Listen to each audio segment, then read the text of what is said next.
Waraqa, of course, we know his story, that he was an old, blind... Assalamu alaikum wa rahmatullahi wa barakatuh.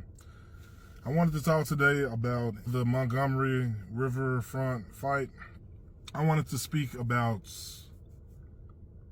oppression, injustice, unfairness, wrongdoing.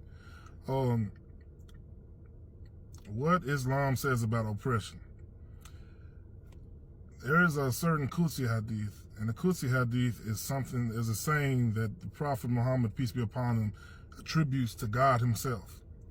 And God himself says, "O my slaves, servants, I have forbidden zulm." The Arabic word zulm, Z-U-L-M, means oppression. And he says, I have forbidden zulm, or oppression, injustice, wrongdoing to myself. And I've made it haram. Haram is Arabic. Haram means forbidden, prohibited among you. So do not wrong one another. God is basically saying, I have forbidden oppression for myself. And I've made it forbidden amongst you. So do not wrong one another. That is a powerful statement because it is saying that oppression itself is not from God. We oppress each other. We commit injustices and wrongdoings to each other. But God is that caring. God is that loving. He hates zulm. He hates oppression. To speak about the Montgomery situation, when people feel down, when people feel like they have been oppressed over and over again, when people feel like nobody cares, when people feel like no matter if I'm nice or not, or I'm respectful or not, I still get treated unjustly. There's gonna come a time where they've had all they can have. And just, reading, watching a lot of the reaction videos, seeing how people are reacting to it, most people are, praising the unity, which I understand, being black myself, I understand. Because usually you see the opposite. Usually you see us, going against each other, harming each other. But to see us actually care enough about each other to come to each other's aid, that in itself was beautiful. And what I've been telling my clients, I'm like, no one else was present when that took place. That captain probably would be dead right now. They probably would have beat him to death, or they probably would have drowned him or something. History proves what happens in situations like that. So I just thank God that he wasn't alone. I thank Allah that he wasn't alone, As a Muslim, we're against oppression. We don't believe in oppressing anybody. We don't believe in anyone being treated unjustly. I was just telling a client of mine, I said, if I see somebody getting assaulted, getting jumped on, I don't care what color they are. They could be white, black, Asian, Chinese, Middle Eastern. I'm going to try to stop it if I see them being done wrong. Now, if you signed up for that, if you earned that, I'm not saving you from that. I'm just being honest. Leave people alone. Don't go bothering people. Don't go bothering people. Old Testament states, eye for eye, tooth for a tooth, ear for ear, life for life. It says the same thing in the Qur'an. I know a lot of people say, oh, well, eye for eye, if the whole world went eye for eye, the whole world would be blind. Yeah, that's like saying turn the other cheek. People that say turn the other cheek while they're stepping on your throat. If somebody hits me, I'm obligated.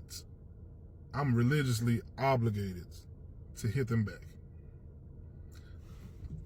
This body is a trust from the Most High.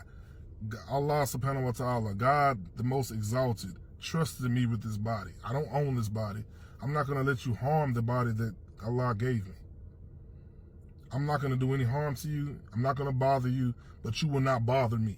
As a Muslim, if somebody hits me and I do not hit them back, that's considered an act of charity. That's it. So there's even blessings in that. There's even lessons in that. But leave people alone. Love one another. God put us down here so we would love one another. Not to be down here promoting hate. Not to be down here promoting hate. America itself has a pretty dark history. And to be told certain things like, oh, racism is over, it's a slap in the face. being told slavery was a long time ago, that's a slap in the face.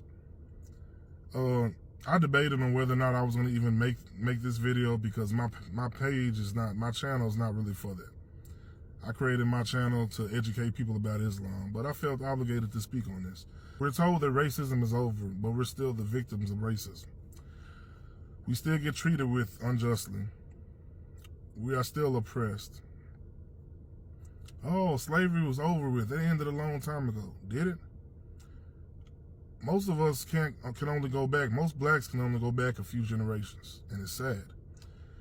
I know who my grandma's mother was. I never met her because I was, born into an older family. So by the time I was born, my grandparents, they were already like in their 50s and, on up. We can only go back a few generations. And I'm pretty sure her parents, if she wasn't a sharecropper, her parents were, and their parents or grandparents were slaves. There's it. We don't know anything else about our family, our lineage or bloodline. We don't know anything about it. Meanwhile, I think I got on a few years ago, I got on Wikipedia just out of curiosity. I'm a real curious person, and I Googled Christopher Reeves, Superman. And I was reading, and I was amazed at how much detail they had on Christopher Reeves. They actually know about his great-great-great-great-great-grandfather that was the first to come over here. And they almost know what boat he came over on. They know what college degree he had and everything. So before you fix your mouth to say that racism is over, ask yourself, why are politicians, why are these lawmakers, why are these people in authority still passing laws that affect one race? Or not even just one race, minorities.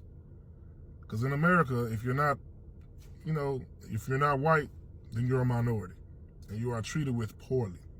You are treated very poorly. What happened to that wall Trump was building? You built a wall. Instead of building bridges, you're building a wall to keep people out of a country that was stolen in the first place. That's crazy. And you got support. The people were donating millions for a wall that you don't even hear nothing about it no more. We were sent down here to love one another. And we are straying so far from the mission. We are sent down here to spread love, not hate. Okay, God could have made us all the same color. God could have made us all the same size, the same weight, the same height, but he didn't. He created us different with different languages so that we could love each other for our differences, so we could get to know one another. He didn't create us to be down here killing one another and oppressing one another and spreading hate. That man was doing his job. That's it. He was doing his job. And I saw one video where a guy was like, well, maybe he said something to him, and he was disrespectful in the way he talked to him. So you're going to blame this man for doing his job? You're going to victimize the people that assaulted him when all he was trying to do was his job? That was somebody's father. That was somebody's grandfather. Stop the hate. Spread love, everyone. Stay away from Zoom. Assalamu alaikum wa rahmatullahi wa barakatuh. Peace be upon you in the mercy and blessings of God.